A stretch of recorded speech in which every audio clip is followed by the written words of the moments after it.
live and direct from the Golden State. It's intelligent talk media, The Denice Gary Show.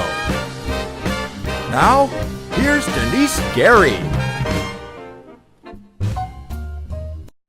Ladies and gentlemen, welcome to The Denice Gary Show. As always, it's just a thrill to be with all of you. I just couldn't even imagine not being a part of the community here and the state and the nation and getting out what I think to you is some of the most interesting things in the media. Well, excuse me, you're going to hear things today that's absolutely not in the media. But we'll get to that towards the end of the broadcast because you're going to hear some things and you're going to see some things at the end of this show that you're not going to see and you're not going to hear anywhere else. Trust me. Anyway, to Cory Booker, Senator Cory Booker, Denice Gary Pandal here on the Denice Gary Show, reporting to you that despite the fact that you, in a tweet, quote, said, "You see the planet Earth moving towards what is the standard American diet. We have seen this massive increase in consumption of meat produced by the industrial, animal, agricultural industry." What does that mean? He makes it sound so dark, and indeed, he says it is dark because he said that the industrial, I don't know any cattle ranches that are industrial. Do you? I have never, speaking to my producer, I've never met ranchers that are part of a industrial animal agriculture industry. That's news to me. And then he goes on to say it's going to destroy our planet. Oh yeah, quote, "We will destroy our planet unless we start figuring out a better way forward when it comes to our climate change and our environment, because after all, this horrific industrial animal agriculture industry is a problem." And according to Cory Booker, he states here that this devastating impact means that Americans need to be nudged into fake cheese.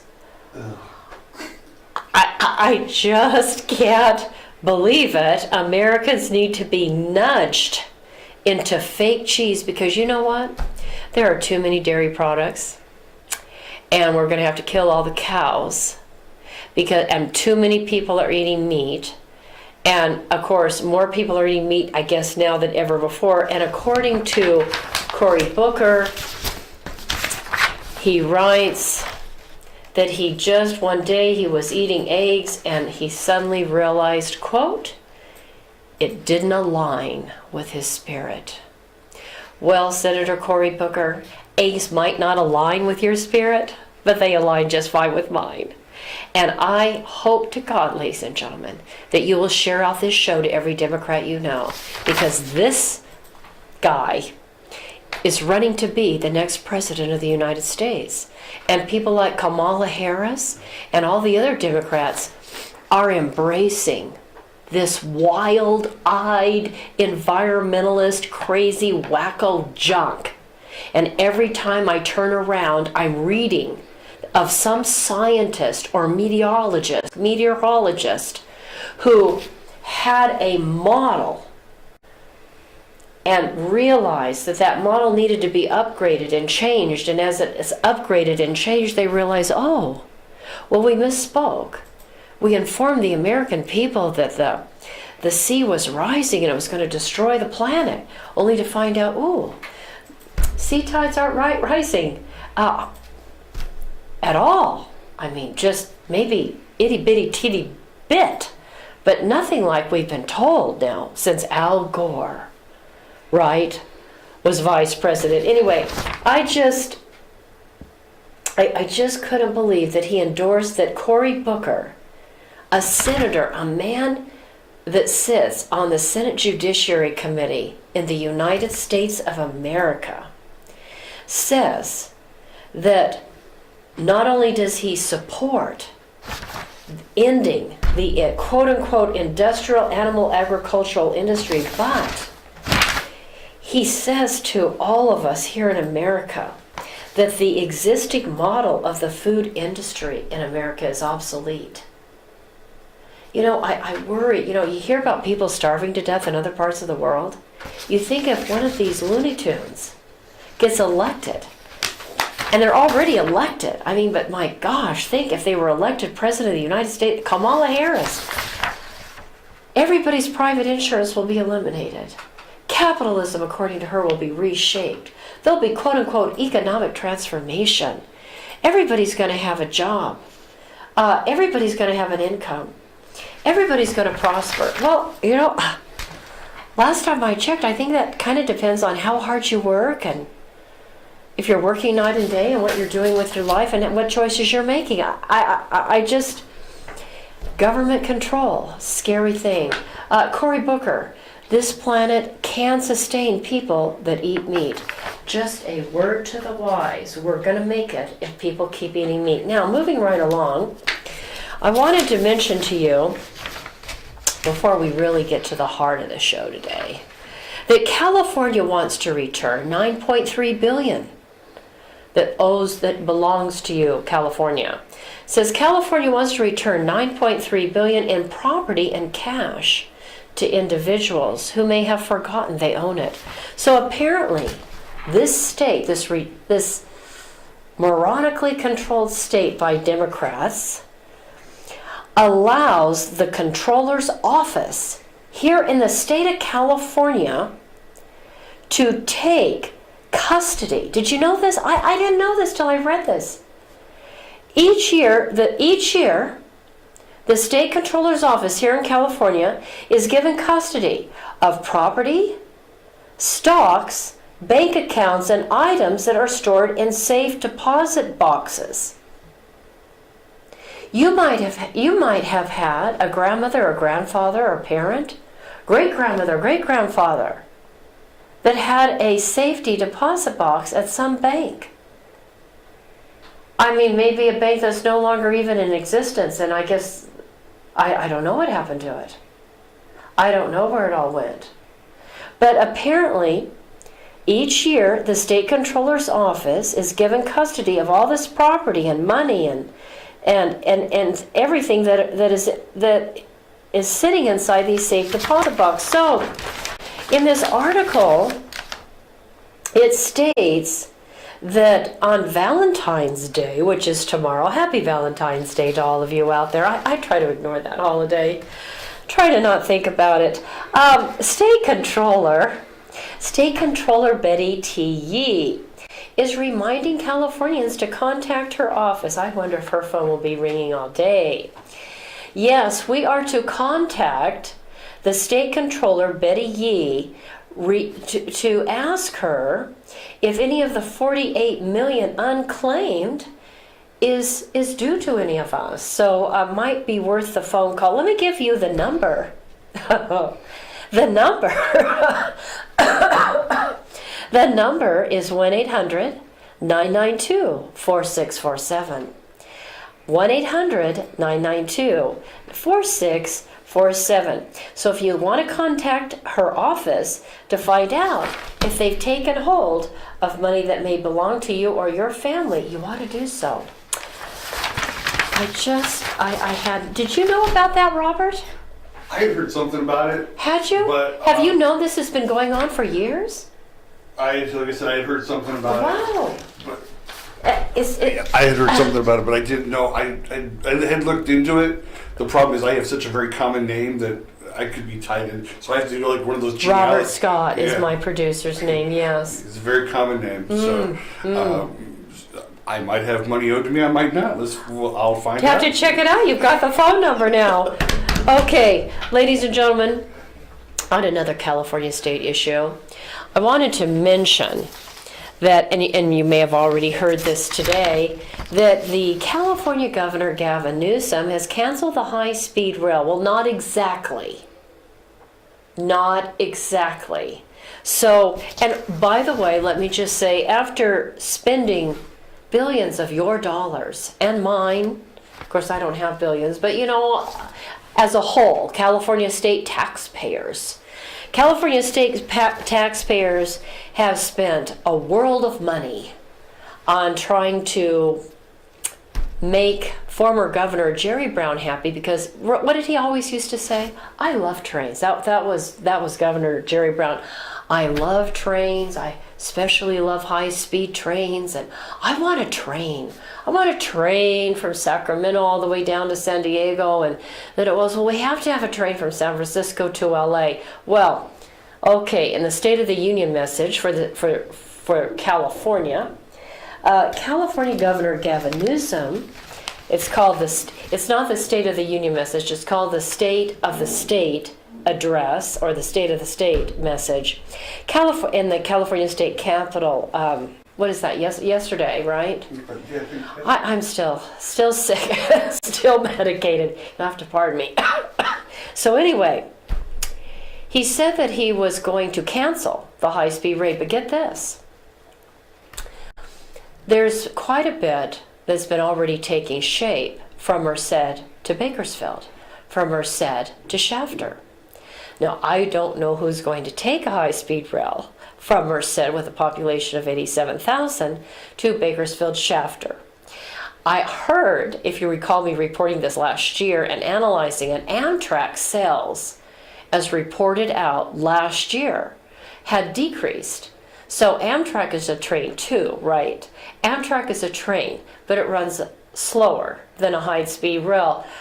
But isn't it interesting that we already have an Amtrak train from Merced to Bakersfield? So why are a bunch of people, you've taken it, my producer says he's taken it. How was the ride? Great ride, okay.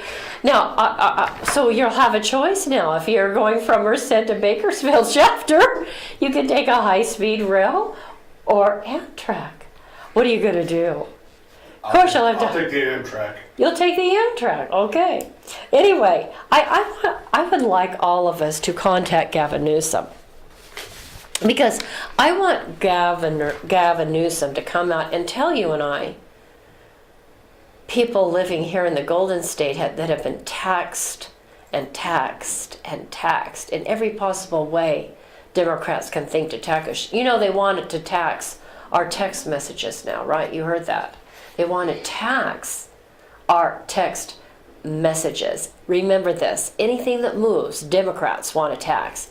I want you to call Gavin Newsom, 916-445-2841. I want us to just flood his phone lines tomorrow, Thursday, with the question, why in the world, with Amtrak running from Merced to Bakersfield Shafter area, do we also now need a high-speed rail? I guess the idea, I'm thinking out loud, okay, that possibly the reason is because in the back of his mind, in the back of the minds of the Democrats, that dark, dark mind, that they're thinking to themselves, well, one day we'll get that high-speed rail from Sacramento to San Diego.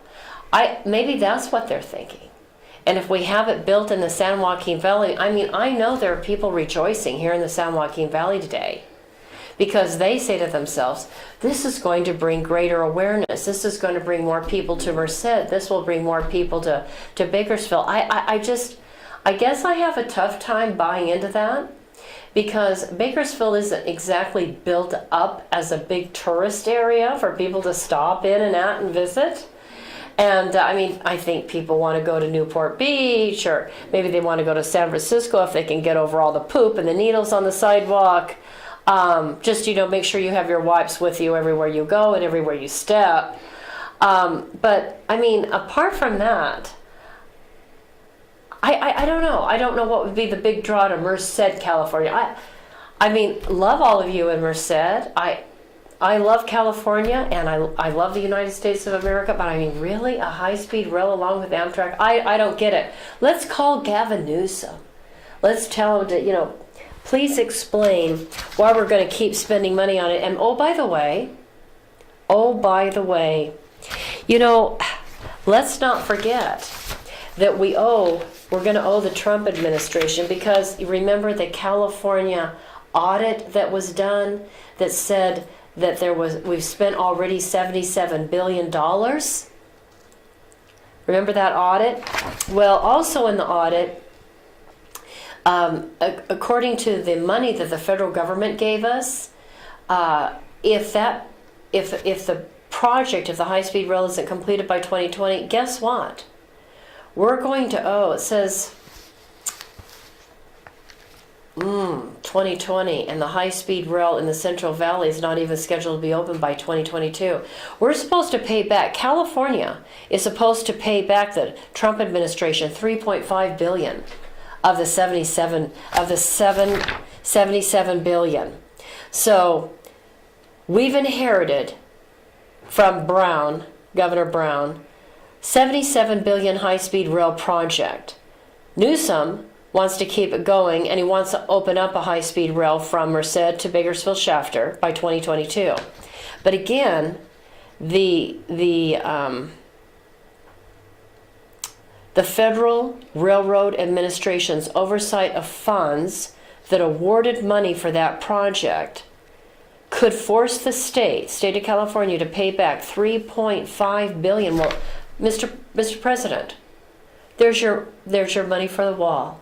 You're gonna. I believe with my whole heart that the president's going to sign this bill, as bad as it is, that the Democrats and Republicans negotiated, that they're going to be voting on. I bet the president signs it because it's going to give him more money to build that barrier.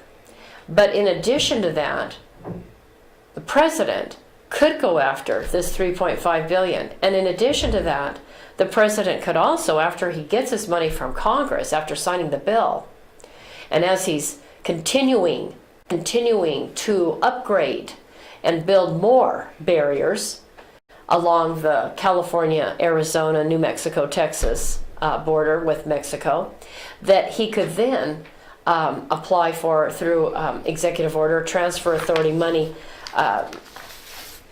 into or towards doing exactly what he wants to do. So by the time he gets done spending the money he was awarded to by Congress, that other, of course, money that he would hope to get would, Javier Becerra here in California will sue him. I mean, Javier Becerra is always suing the president. So Javier Becerra and maybe other AGs might try to sue the president, but the bottom line is, by the time it gets through the courts and maybe even up to the Supreme Court, he'll get his money, because he's the chief executive of the United States, and his primary constitutional responsibility is to secure this country against enemies, both foreign and domestic, and it's to protect, which is bottom line, to protect the American people. He'll get his money. And oh, by the way, Javier Becerra, Attorney General of the state of California, this message is to you. You lost, hooray. Real quick, before we go to break, a federal appeals court ruled that the Trump administration did not exceed its powers by waiving environmental rules to speed up construction of prototypes for the barrier and replacement of parts of the U.S.-Mexico border wall. See, what happened was Javier Becerra sued the President of the United States for wanting to work on some prototypes there in the San Diego area. And according to Javier Becerra, the president was not paying attention to the lengthy environmental reviews. You might remember that it's a federal crime if you kill a rat here in California. So what was the name of that particular rat that farmer was supposed to go to prison and pay a... You don't remember that? I don't remember either. I remember. You remember that story, ladies and gentlemen, about the farmer? I think he killed some rats on his property. He's a farmer, and it makes sense that you'd kill rodents on your property as a farmer, because, right, we got to eat that food. So that's not perfectly okay with me, that he wanted to kill some rats. But of course, I understand at the time, I don't know if it was ever overturned, but I believe he was given a fairly steep fine and threatened with prison time. I don't know if he's spending time behind bars, but this is Javier Becerra, the Attorney General of the state of California. We've got to recall him. I wish Carl DeMaio would call me. Carl DeMaio was involved in trying to overturn the gas tax. I really believe that we ought to get a referendum on the ballot to recall Javier Becerra. He does not belong as the Attorney General of the state of California. And anyway, he had sued the President of the United States, sued the government with respect to environmental issues, like the Endangered Species Act. Really, I wonder what endangered species might be down there as the president's trying to have prototypes built on the barrier. I don't know, but Javier Becerra, he lost. He lost in a federal appeals court, which upheld the lower court's decision. So President Trump won and Javier Becerra lost. Thank God, a bit of good news on a Wednesday. It is Wednesday today, right? On a Wednesday. Ladies and gentlemen, we've got to take a quick break. We'll be right back with you. We've got some really interesting stuff that, again, you're not going to hear or see some of this stuff anyplace else. We'll be right back.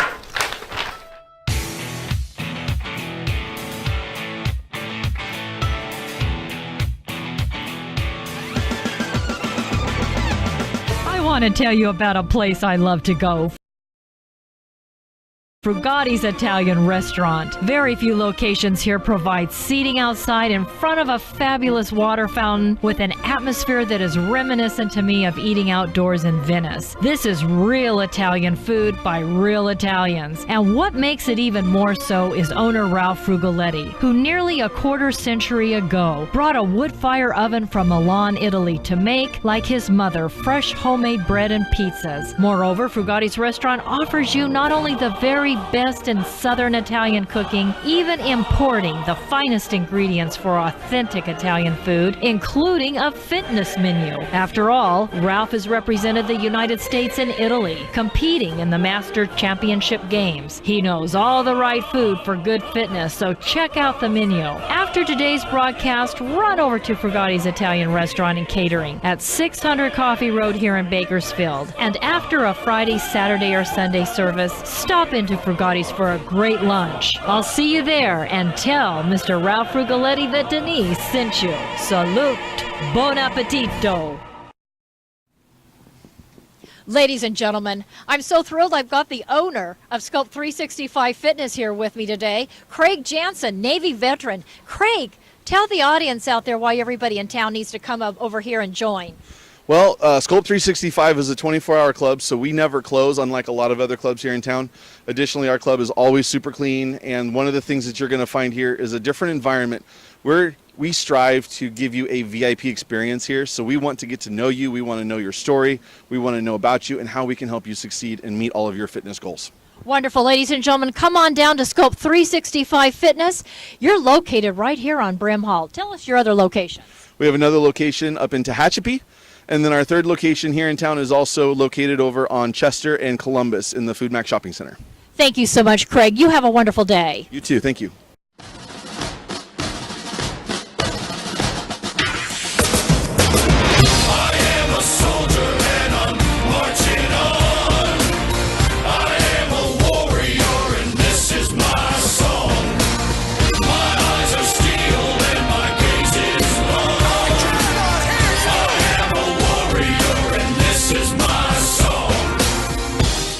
Ladies and gentlemen, welcome back to the Denice Gary Show.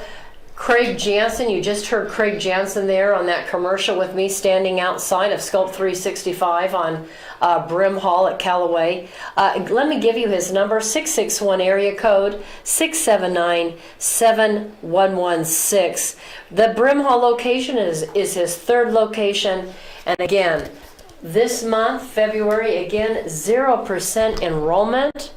Half off on the first month's dues. Anyway, I want to encourage all of you to get down there and sign up. I need to start making use of my membership. It's hard when you're working 15-hour days, but anyway, I will try to get back down there as soon as I can. I need to drop 25 pounds. Say a prayer for me. All right. Another suggestion I have for the President of the United States, I think all welfare to illegal aliens ought to be cut. That's right. We're paying illegal aliens a lot of welfare payments. Illegals get, according to a recent immigration studies, 18 billion is what is spent. It says Mexico would not have to pay for the wall. U.S. taxpayers wouldn't have to pick it up either, according to this report. It's by Paul Sperry, by the way. Paul Sperry, Sperry. He is a fabulous investigative journalist and has done quite a bit of work. According to the Center for Immigration Studies, apparently there are studies that indicate that $18 billion could be made available. Let's see here. Illegal more than 72,000, cost fiscal drain 94,000. So if we could just start cutting all of the welfare payments that our states make to illegal aliens each and every year, think about it. I mean, there would be a tremendous cash made available for the President of the United States. It says here, according to the Congressional Budget Office, 3 million of the dreamers, 3 million dreamers, receive an estimated amount of $12 billion plus in Obamacare subsidies. Think about that. Just think about that. The dreamers receive $12 billion plus in Obamacare subsidies, more than $5.5 billion in Medicaid benefits, $5.5 billion in earned income tax and child tax credits, and $2 billion in food stamps. So think about it. The dreamers receive an estimated $12 billion in Obamacare subsidies, $5.5 million in Medicaid, $5.5 billion in earned income and child tax credits, and more than $2 billion in food stamps. Let's just end all payments here in California and the United States to people that are here illegally. Think about the money we would save. You say, where did you get that, Denise? Okay, let me give it to you. The NewYorkPost.com. New York Post. New York Post is a newspaper that's both sold on the street and in print and also on the web.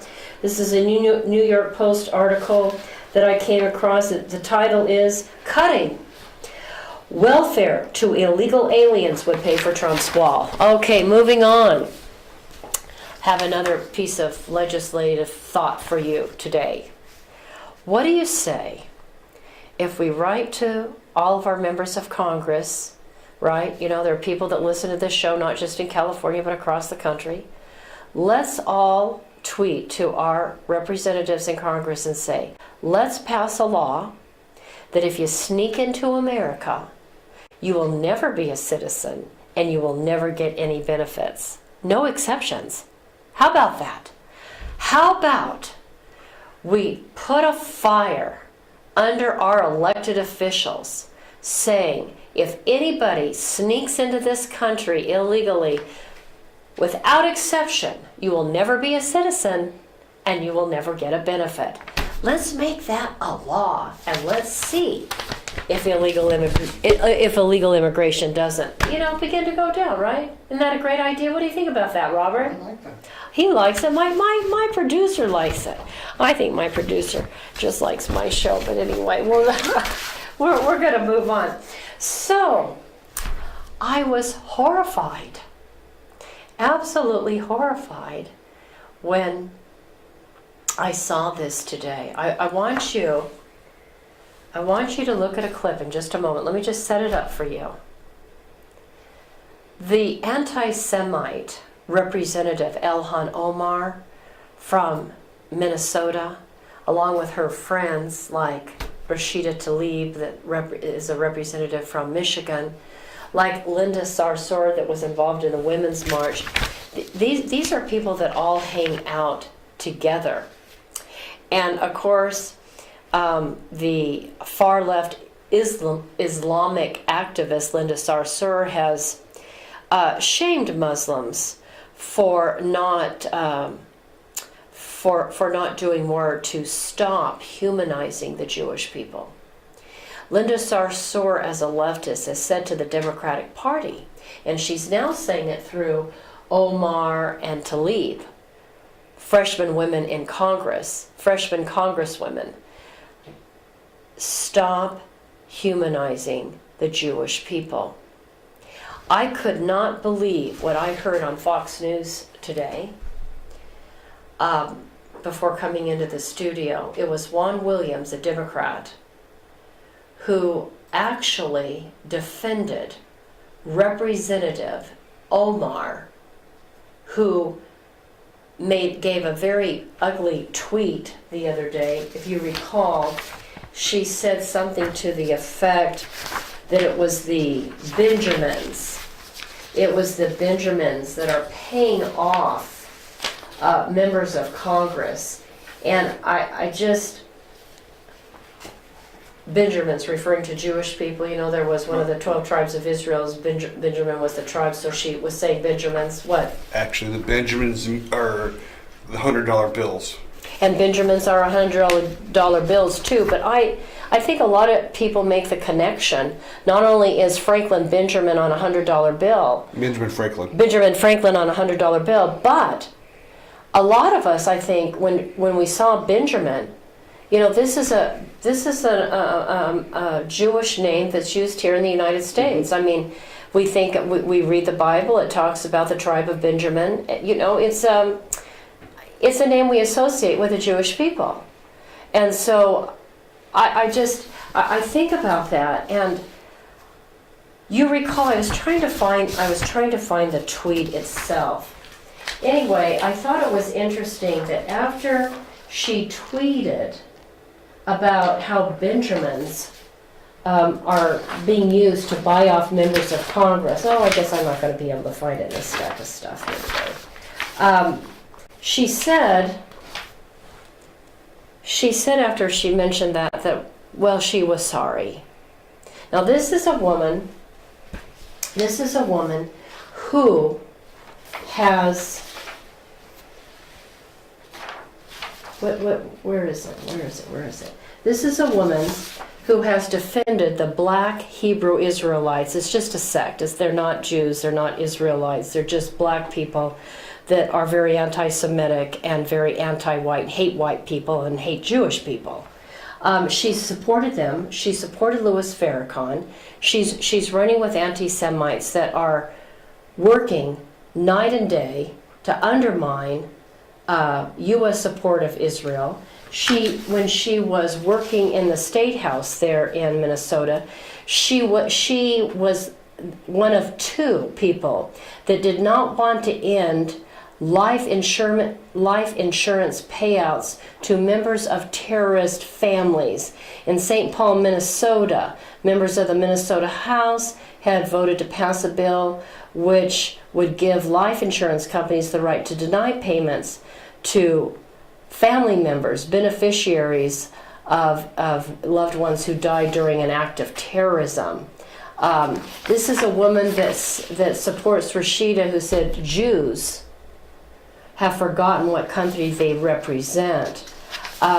This is a woman who called the Covington teens racist because they stood there and put up with a Native American getting in their face and hammering away at his drum. This is a woman who endorsed the Somali president. Now let's remember, Somalia was where Black Hawk went down. She's from Somalia. Somalia is a country of Islamic terrorists that hate Americans and dragged the dead bodies of U.S. Marines through the street naked. This is where she's from. She doesn't belong being allowed to give an apology for her anti-Semitic tweets. This is a woman that needs to be expelled from the House of Representatives. This is a woman who, I wish I could find that. I just can't. But at any rate, this is a woman that runs with an anti-Semitic crowd that supports Louis Farrakhan, who has said nothing but hateful things, calling for the genocide of the Jewish people, calling for the mass murder of white Americans. I mean, these are people that hang together and run with supporters of Hezbollah and the Muslim Brotherhood.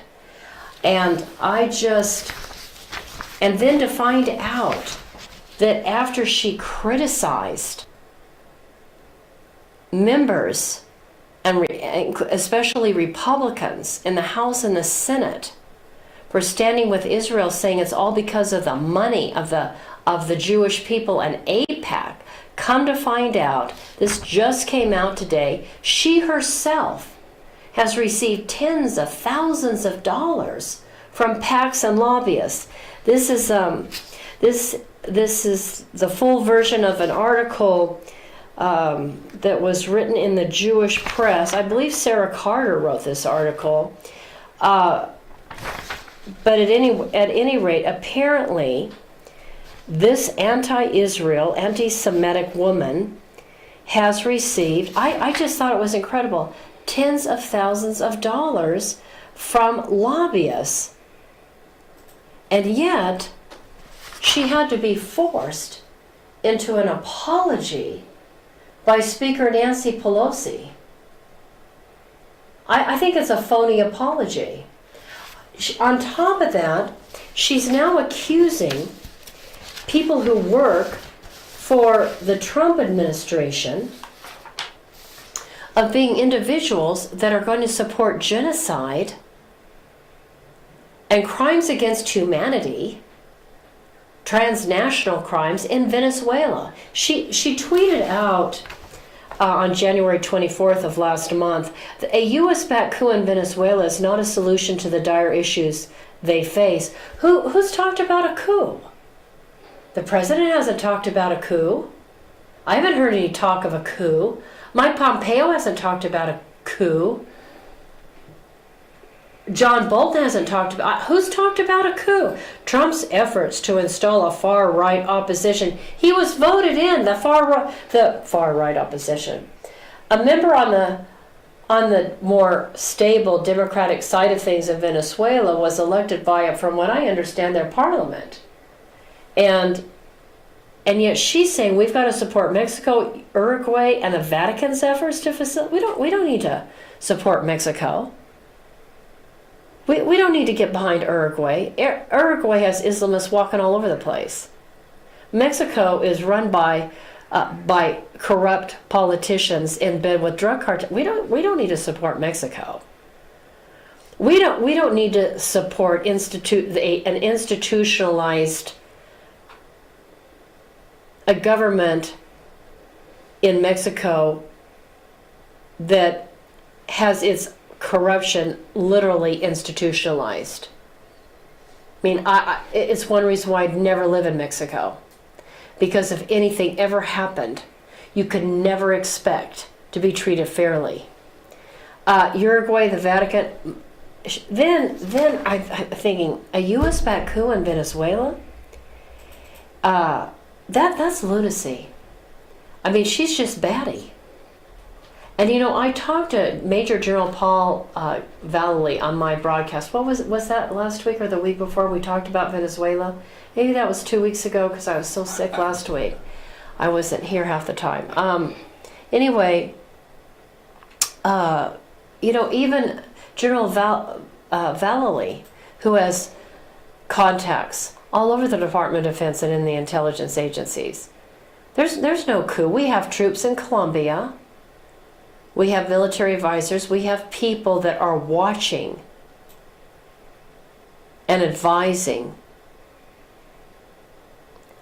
But that's it. There's no military coup by the United States of America. And I thought, she has taken the side, Representative Omar, the Islamist in the U.S. Congress, in the U.S. House of Representatives, that sits on the House Foreign Relations Committee. She needs to be removed immediately. She is siding with the guy that's starving the Venezuelan people to death.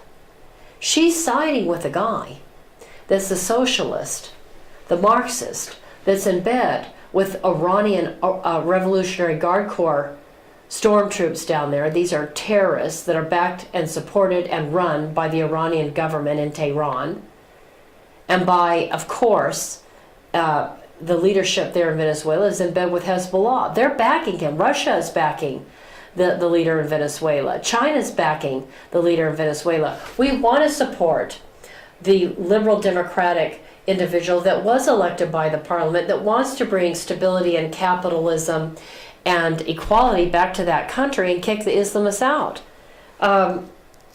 The opposition is not, moreover, I want to go back to a point I was making a little earlier. The opposition is not the far right. I think this woman doesn't have a clue what she's doing, and she needs to be removed. And I want you to see her at work. This is from, I believe, yesterday. I want you to see her questioning Elliot Abrams. Elliot Abrams is a peaceful man. He has worked on Middle Eastern issues. He's anything but a criminal. And she has, her tone and her accusations are incredible. Let's listen to that. Whether under your watch, a genocide will take place and you will look the other way because American interests were being upheld is a fair question, because the American people want to know that anytime we engage a country, that we think about what our actions could be and how we believe our values are being furthered. That is my question. Will you make sure that human rights are not violated and that we uphold international and human rights? I suppose there is a question in there, and the answer is that the entire thrust of American policy in Venezuela is to support the Venezuelan people's effort to restore democracy to their country. That's our policy. I don't think anybody disputes that. The question I had for you is that does the interest of the United States include protecting human rights and include protecting people against genocide? That is always the position of the United States. Thank you. I yield back my time. Can you believe this woman from Somalia sitting there in the U.S. Congress asking a person that's been involved in promoting human rights, a person that has been involved in his whole life, and of course he would work in any capacity possible to prevent any sort of genocide. It's just unbelievable. By the way, honey, the word is not farthered, it's furthered. Further human rights. You know, take an English class before you continue to serve in any kind of office, because you need to learn how to speak English properly. Take an ESL class. Testimonies. Anyway, just think about what that woman just did. Think about what she just did. She questioned a man that's dedicated his life to serving the United States, if he was going to make sure that the United States worked to protect basic human rights and prevent a genocide. Why do you think we have military advisors down there? Why do you think, Representative Omar, that we've tried to send in humanitarian aid packages only to have them prevented from getting to the people by this insane Maduro criminal who is violating human rights in Venezuela. Why do you think we're there in Colombia? Why do you think the president of Colombia had a press conference today with the president of the United States, President Donald Trump? Connect the dots, lady. The president of Colombia is here talking to our president to prevent further human rights abuses in that country, to talk about what we might do to help the people of Venezuela, to prevent a genocide. Because our president cares about people, and apparently the president of Colombia is concerned about more and more Venezuelan refugees running into his country, and he doesn't exactly like that either. He'd like those Venezuelan people to return to their own country. And, so our president and that president is talking about how to deal with this. We don't need the Vatican. We don't need some corrupt government system like Mexico or Uruguay. Uruguay's in bed with Iran. What do we need Uruguay for? We don't. Just unbelievable that she would question Elliot Abrams, of all people, about protecting basic human rights and not wanting to commit genocide. I'm thinking, who does she think she is? I know she's got to be an American citizen. It's too bad. I'd like to deport her right back to Somalia. Where are the feminists? Why doesn't she get on board with trying to pass legislation in the United States Congress that's going to prohibit female genital mutilation? Why doesn't she do something to support Muslim girls and Muslim women in this country within her own community, in which Muslim girls and women are killed in the United States of America because maybe their father or their uncle or their brother thinks they're becoming too westernized? Why don't you deal with that? Why don't you deal with the equality of women in the Muslim community in the United States of America and really support their rights? Do something that maybe you might know something about, because you surely know nothing about U.S. foreign policy. Ladies and gentlemen, we'll be right back.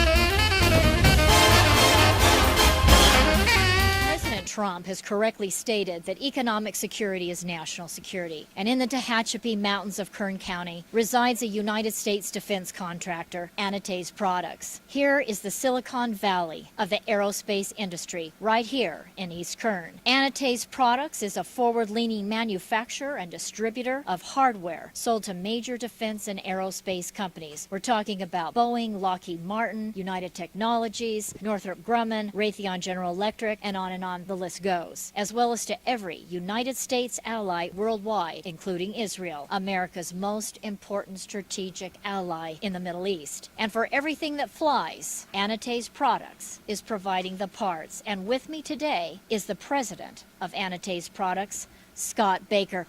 Hi, Scott. How you doing? Scott, tell us why you believe this corner of Kern County is the hub of the aerospace industry.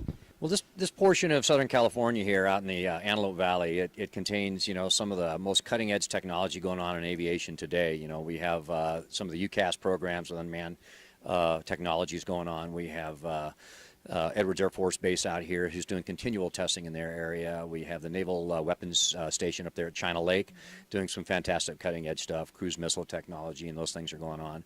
We have Scale Composites locally doing a lot of composite technology, which is new. We have SpaceX, which is a private one a private entity putting things into space now.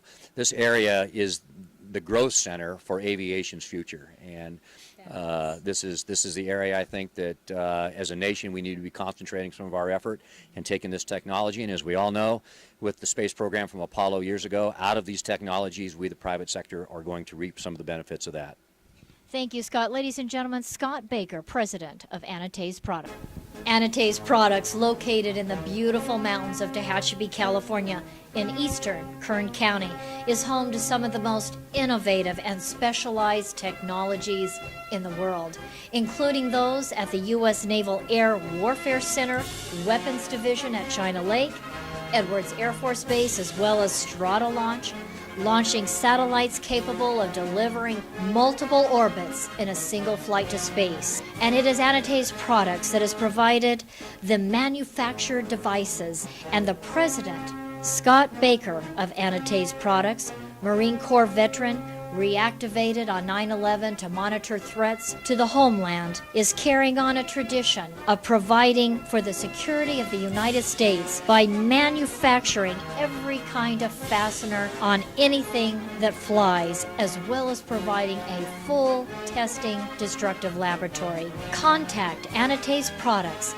now in business for 30 years, at 661-822-6873. Located at 1314 Goodrich Drive in Tehachapi, for your manufacturing and testing needs today.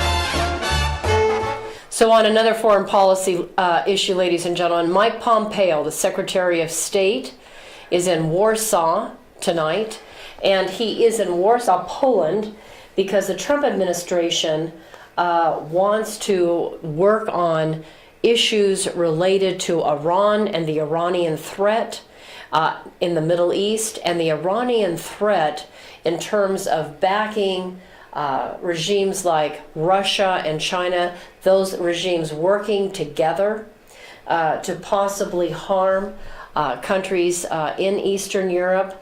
The U.S.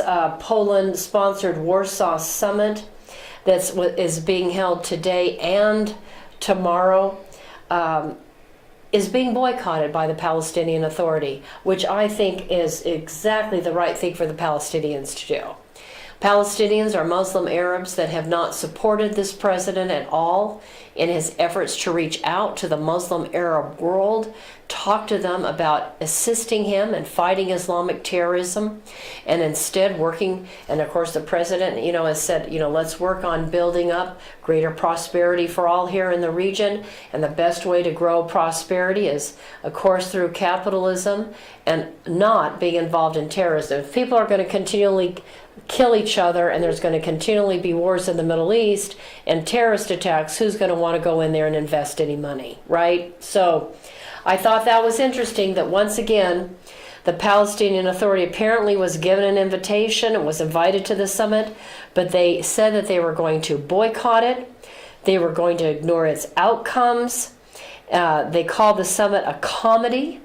They called it a conspiracy. And it's not new. As I mentioned to you earlier, it's unbelievable. This is Rashida Tlaib, who supports, by the way, the Palestinian Authority. She's our representative here in the United States for Michigan. And of course, the Palestinian people continue to commit acts of terror.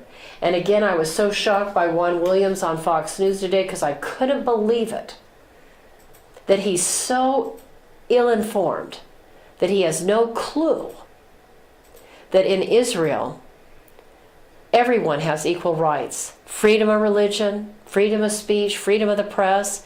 In fact, Palestinians are sitting in Israel's parliament called the Knesset. They teach in universities. They're doctors, they're nurses in hospitals. I mean, it's a democracy. Israel's a democracy. Juan Williams, get a clue. Anyway, I thought it was interesting that while the Palestinians are boycotting it, that Iran, in the meantime, is having children get out on the street and chant "Death to America," that they're willing to pay with their lives to fight against President Trump and America in support the Ayatollahs of Iran. Let's play that clip with the children. لبیک به ندای رهبری من آمریکا ما پشت رهبرمون تا پای جون میمونیم. آقا با فرزندتون تشریف آوردین، علت آوردن فرزندتون چیه؟ علت این بود که بگم به دشمن میگن بچه‌ها ما آماده ان، اونا هم سربازای ایرانن. مرگ بر آمریکا. ترامپ هیچ غلطی نمیتونه تو کشور ما بکنه. قربان با فرزندتون تشریف آوردین توی راهپیمایی 20 بهمن، جمعیت خیلی زیاده، با کوچولو اومدن سخت نبود؟ آره سخته، ولی باید این راه یاد بگیره و ادامه بده. مرگ بر آمریکا رو همیشه یاد فرزندانمون بدیم و اینو همیشه جاری و ساری در وجودشون بشه. همیشه. اسمت چیه؟ اسم من فاطمه است. فاطمه تو امروز اومدی اینجا چیکار بکنی؟ اومدم اینجا شعار بدم. شعار بدی؟ خب امروز چه خبره اینجا؟ چه روزیه؟ امروز روز 22 بهمن ماست. خب 20 بهمن مگه چه اتفاقی افتاده؟ امام خمینی رحمت الله به ایران آمدن. On iTunes or SoundCloud, what is happening here, also on internet radio, what's happening here is that these children have been taken by their parents, and a man is walking through the crowd, a reporter, and asking some of the parents why they brought their children. And of course, the soldiers for Iran are teaching them to say, "Death to America, death to America." It flows in their very being. So these children are being taught to say to the American people, to say to the people of Israel, to say to the people of England, death to America, death to Israel, death to England. This is a transcript. If you want to see the clip and you want to read the transcript in its entirety, you need to go to the Middle East Media Research Institute. This is an institute in the Washington, D.C. area. It's not affiliated with the government. It's just a private, nonprofit institute that translates the Farsi television clips. This was on Iranian television, and it was aired on February 11th, so just a couple days ago. And it's, by the way, it's clip number 7010. Clip number 7010 came out 2 days ago on February 11th from the Middle East Media Research Institute. I want you to hear this other. These are adults that have gone to church, all right? They've gone to their local mosque. This was in this was in January 25th. And again, they're being led in a chant that's saying death to America. Let's play that clip. ما به امید روزی نشسته ایم و به امید روزی داریم میرزمیم و میجنگیم که پرچم لا اله الا الله محمد رسول الله صلی الله علیه و آله و سلم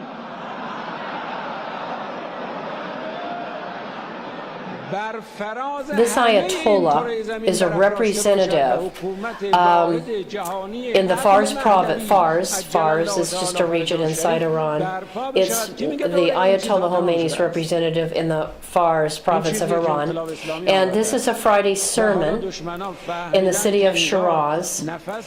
And he's saying that the Iranian people are fighting and awaiting the day when the banner of Islam will fly all over the planet.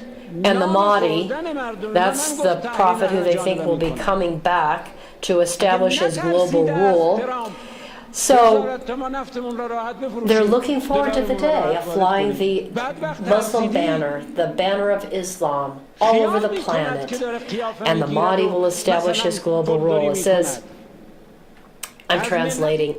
So to continue the translation, economic sanctions are evident that the U.S. and President Trump are terrified of Iran. And he adds, until we turn the White House into an Islamic Shia, into a Shia Islamic center, we will all continue to shout, death to America. And then the crowd subsequently shouts, death to America. Ladies and gentlemen, this is what's happening in Muslim countries, not just in Iran, but in Muslim countries in the Middle East. President Trump is working and has worked very hard to begin to turn that around. And I think he deserves a lot of credit for that. And trying to engage them through the pocketbook, through their thinking about their pocketbooks, about how they can better serve themselves and their people by working towards prosperity and stability rather than terrorism and war. And again, I believe the president deserves credit for working to try and bring greater peace and stability. And I want to say thank you that the president has sent Mike Pompeo to the Warsaw summit. This is, of course, being hosted by the U.S. and Poland, as I mentioned earlier. And let's hope and pray that good things come out of it. Ladies and gentlemen, you've been listening to the Denice Gary Show. Thank you so much, and we'll see you tomorrow.